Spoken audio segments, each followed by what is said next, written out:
मुझे बंगाल इंजीनियर मिला है जो कि जिसका सेंटर रुड़की में है। और मेरा मतलब 1 जनवरी से वहां पे ट्रेनिंग स्टार्ट होगा। सबसे पहले आप सभी लोगों को प्रमोद रावत का प्यार भरा नमस्कार और स्वागत है आप सभी लोगों का देवभूमि उत्तराखंड के इन खूबसूरत पहाड़ों से। उम्मीद करता हूं आप सभी लोग स्वस्थ होंगे और मैं भी एकदम बढ़िया हूं। तो आज का ये कोई खास ब्लॉग नहीं रहने वाला है। आज की इस वीडियो में हम आपको मिलाने वाले एक ऐसे शख्स से जिन्होंने साल 2022 में मिस्टर अग्निवीर बने हैं, यानी कि वो भारतीय सेना में शामिल हुए हैं। तो वो हैं बिपिन भाई। बिपिन भाई को आपने पहले भी मेरे ब्लॉग में देखा होगा। तो फिर से आज हम बिपिन भाई से खास बातचीत करने वाले हैं और पूछने वाले हैं कैसे उनका सफर रहा और आपको तमाम जानकारी मिलने वाली। जो भी युवा हमारे साथ जुड़े हैं और जो भी नौजवान भारतीय सेना में जाने की इच्छुक है तो उनको तमाम जानकारी मिलने वाली है। तो बस आपको क्या करना है, वीडियो के साथ एंड तक बने रहना है। तो अभी स्वागत करते हैं बिपिन सिंह का। तो आज की इस वीडियो में हम स्वागत करते हैं बिपिन भाई का। तो बिपिन भाई से आज हम जानेंगे तमाम तरह के सवाल हम करने वाले हैं और बिपिन भाई आपको अपनी जीवनी शेयर करने वाले हैं कि क्या क्या उन्होंने किया और क्या क्या उनके सामने इस लक्ष्य को पाने में क्या की मुश्किलें आई, और सारी इस वीडियो में बिपिन भाई आपको बताएंगे।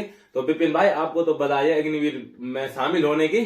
तो आप हमारे सारे दर्शकों को पहले बताएं कि आपने क्या क्या किया और आपने अपनी प्रारंभिक शिक्षा या अन्य शिक्षाएं आपने कितने तक पढ़ाई की है और उसके बाद आपका क्या सफर रहा है वो सारा आप बताएंगे।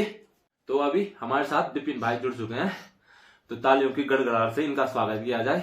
तो बिपिन भाई से हम तमाम सवाल करने वाले हैं। तो बिपिन भाई आप तैयार है? हाँ जी जरूर। तो बिपिन भाई तैयार है तो इनसे सबसे पहले पूछते हैं कि इन्होंने क्या क्या पढ़ाई की और कहां तक इन्होंने अपनी पढ़ाई की। तो इस बारे में बिपिन भाई बताएंगे। सबसे पहले मैं जो ड्रीम पहाड़ चैनल के संचालक हैं प्रमोद रावत जी भाई, उनका तहे दिल से आभार करता हूं जिन्होंने मुझे आज मौका दिया अपनी जीवनी को शेयर करने का इनके चैनल के माध्यम से। और सबसे पहले मेरी एजुकेशन की बात की जाए तो मैंने प्राइमरी एजुकेशन अपने गांव के प्राथमिक विद्यालय से की। उसके बाद गांव में अपर प्राइमरी तक 8वीं क्लास तक यहीं पढ़ा और इंटरमीडिएट मैंने GIC कांडी 10 जुला रुद्रप्रयाग वहां से की। और उसके बाद मैंने श्रीनगर गढ़वाल से इंफॉर्मेशन टेक्नोलॉजी में पॉलिटेक्निक डिप्लोमा किया और साथ ही मेरा ग्रेजुएशन भी चल रहा था। तो बिपिन भाई अब हमारा अगला सवाल है कि भारतीय सेना में जाना तो हर पहाड़ की जो भी युवा है उनका पैशन रहता है, वो तैयारी करते हैं। लेकिन जो पिछली बार भर्तियां होती थी उनमें काफी इजी था, माने कि अगर आप दौड़ क्लियर करते हैं और आपका मेडिकल अच्छा है तो आप आसानी से भारतीय सेना में शामिल हो सकते थे। पर इस बार मुझे लगता है कि थोड़ा अलग था। अग्निवीर में आपका सिलेक्शन हुआ है, अग्निवीर में तो एक अलग तरह का था। हमने देखा कि 2000 में से मात्र 200 बंदों का चयन हुआ है, तो एक बड़ी बात है। रुद्रप्रयाग जनपद से हमने देखा कि लगभग 7 या 8 बंदों का चयन होता है, तो उसमें आपका भी सिलेक्शन हुआ है, तो एक काफी बड़ी बात है। तो उसकी तैयारी किस प्रकार रही और क्या क्या आपने तैयारी की, तो हमारे सारे युवा भाई जो भी देख रहे हो तो उनको आप बताएंगे।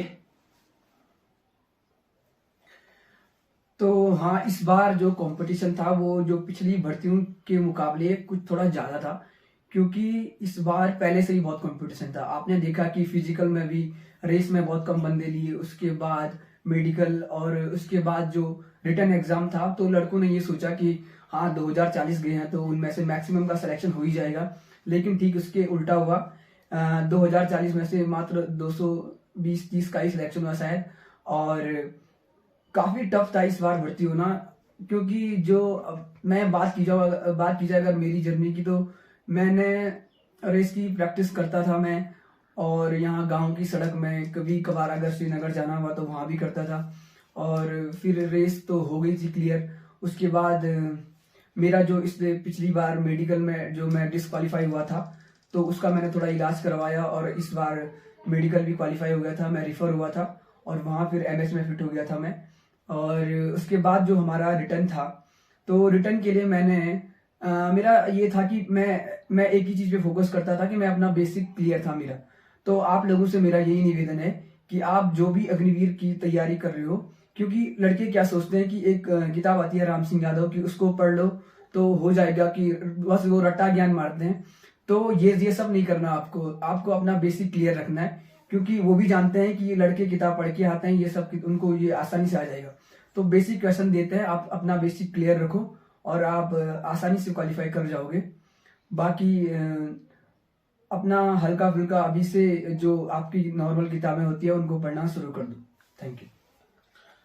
तो अब अगले सवाल की ओर बढ़ते हैं। बिपिन भाई अगला सवाल ये है कि जो भी शुरुआती में नए लड़के तैयारी कर रहे हैं, यानी भारतीय सेना में जाने की इच्छुक है, तो शुरुआती में क्या क्या समस्याएं आती हैं। क्या होता है कि जब हम शुरुआत में किसी भी चीज को करते हैं तो हम मतलब जैसे दौड़ते हैं तो जल्दी थक जाते हैं। जो भी नए लड़के आ रहे हैं उनको आप क्या कहना चाहेंगे? क्या आपके साथ भी ऐसा होता था कि आप थोड़ा सा जब शुरुआत किया आपने तो आप थोड़ा सा दौड़ते और आप थक जाते, फिर आप एक्सीलेंट दौड़ कैसे आपने पास की? क्या क्या उसके बीच की तैयारी है उसको आप बताएंगे? मेरा तो ये था कि मतलब बहुत टाइम से तैयारी कर रहे थे, रनिंग तो मैं करता रहता था।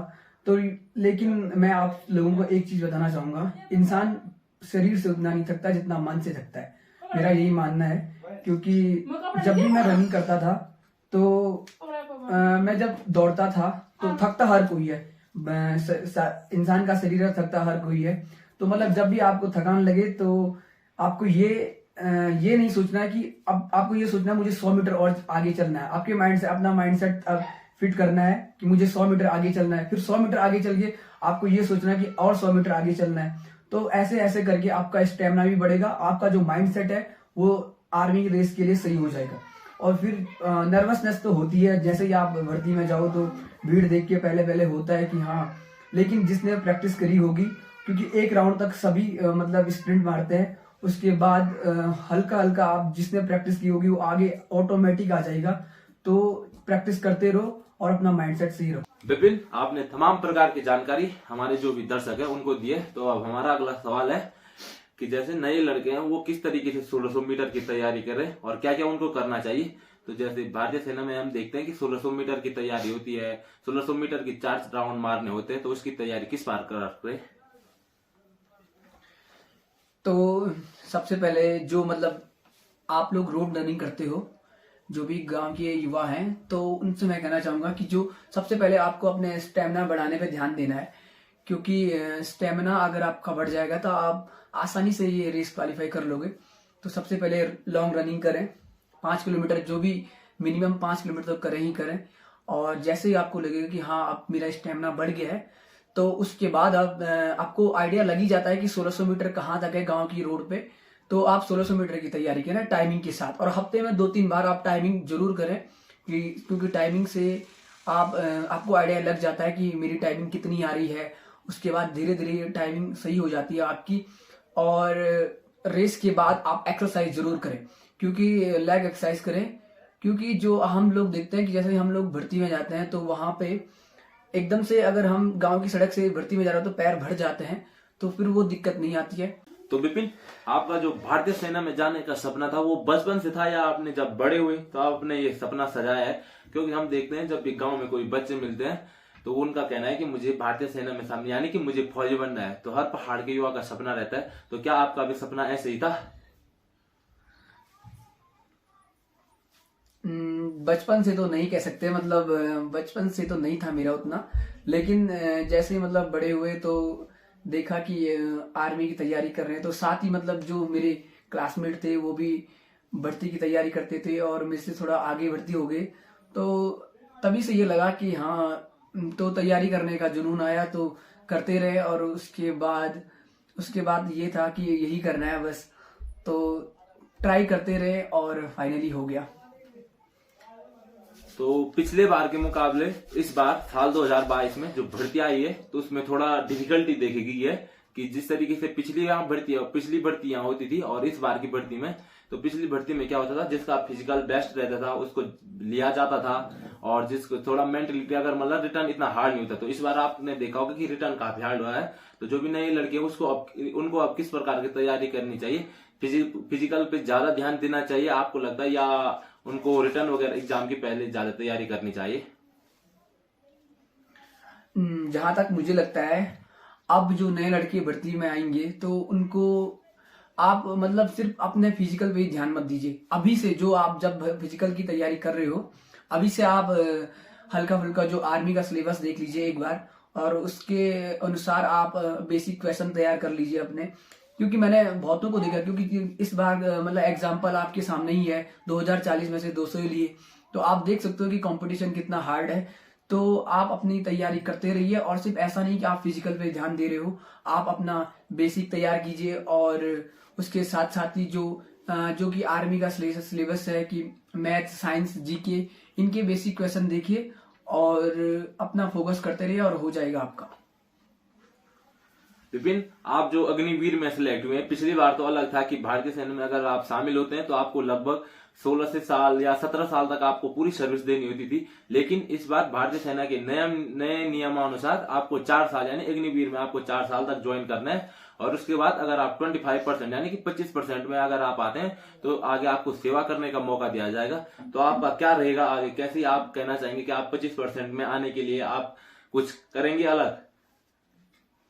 हाँ जी जरूर, मैं तो मतलब अपना बेस्ट दूंगा मतलब जहां तक भी सर्विस में रहूंगा, और उसके बाद अपना बेस्ट दूंगा जहां मतलब जितना भी सर्विस करूं। और अगर हो जाए 25% में तो अच्छा है, और वरना अगर मतलब 4 साल के बाद वापस भी आ जाए तो अच्छा ही है, क्योंकि अग्निवीर का रिजर्वेशन मिल जाएगा आपको, दूसरी सर्विसेज में रिजर्वेशन मिल जाएगा। और जैसा कि गवर्नमेंट ने कहा कि प्राइवेट सेक्टर में मतलब जॉब अपॉर्चुनिटी है, तो देखते हैं क्या होता है फिर आगे। तो विपिन, हम आपका धन्यवाद करते हैं, आपने हमारे साथ जुड़े तमाम युवाओं को आपने बताया कि कैसे आप भारतीय सेना में जा सकते हैं और आप अग्निवीर में क्या क्या कर सकते हैं, वो सारी जानकारी आगे आपने दी है। तो आगे भी अगर हमें समय मिलेगा, क्योंकि बहुत जल्द विपिन ज्वाइन करने वाला है, तो आगे जब समय मिलेगा तो हम आपसे बात करेंगे। तो एक नेक्स्ट सवाल की ओर फिर से बढ़ते हैं, विपिन को कुछ और सवाल है वो पूछते हैं। तो विपिन, आपको इस बार कौन सी यूनिट मिली है, यानी कि आप किस में ज्वाइन कर, कौन सा सेंटर आप ज्वाइन करने वाले हैं अग्निवीर में? मुझे बंगाल इंजीनियर मिला है जो कि जिसका सेंटर रुड़की में है, और मेरा मतलब 1 जनवरी से वहां पे ट्रेनिंग स्टार्ट होगा। तो अभी मैं जस्ट करंट 1-2 दिन के अंतर्गत ज्वाइन करने वाला हूँ। तो विपिन, एक महत्वपूर्ण सवाल की बात हम करते हैं कि आपकी जो भी दौड़ थी और जो भी आपके रिटर्न एग्जाम में आपने कितने मतलब क्वेश्चन अटेम्प्ट किए और कितने आपके सही थे, तो आपकी मेरिट कितने तक बनी, तो वो बताएंगे आप हमारे दर्शकों को। जैसे कि आपको पता ही हो कि आर्मी के एग्जाम में 50 क्वेश्चन आते हैं, जिनमें से मुझे मतलब 46 तो ऐसे थे जो क्वेश्चन आते थे, लेकिन उनमें से 40 ऐसे थे जो करेक्ट आते थे मुझे, और 6 क्वेश्चन पे मैं कंफ्यूज था। तो मैंने जो 6 क्वेश्चन थे वो नहीं किए थे मैंने, बाकी मैंने 40 ही क्वेश्चन अटेम्प्ट किए और मेरे सबके सब सही थे, तो हो गया था बस उतने में ही। तो काफी अच्छी बात है, इस बार हमारे गांव बंथापला से विपिन भाई अग्निवीर में शामिल हुआ है। इस क्षेत्र से लगभग 10 जुला से और अन्य गांवों से काफी कम युवा शामिल हुए हैं, तो बहुत बहुत बधाई हम विपिन भाई को देते हैं। तो आप ऐसे ही भारतीय सेना में रहकर देश की सेवा करते रहें, तमाम जगह आप जाएंगे, आप अभी अपनी ट्रेनिंग करेंगे, तो इसके बाद भी जब मौका मिलेगा तो हम विपिन भाई से बात करेंगे। तो विपिन भाई, और कुछ अन्य जानकारी आप हमारे दर्शकों को देना चाहते हैं?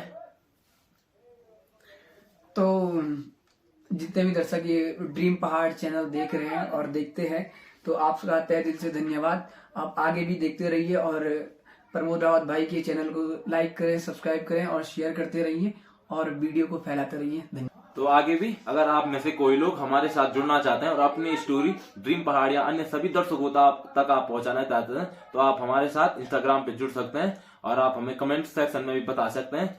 तो चलिए फिर आपको मिलते हैं अगले एक नई वीडियो के साथ, तब तक के लिए जय हिंद, जय भारत, जय उत्तराखंड, धन्यवाद।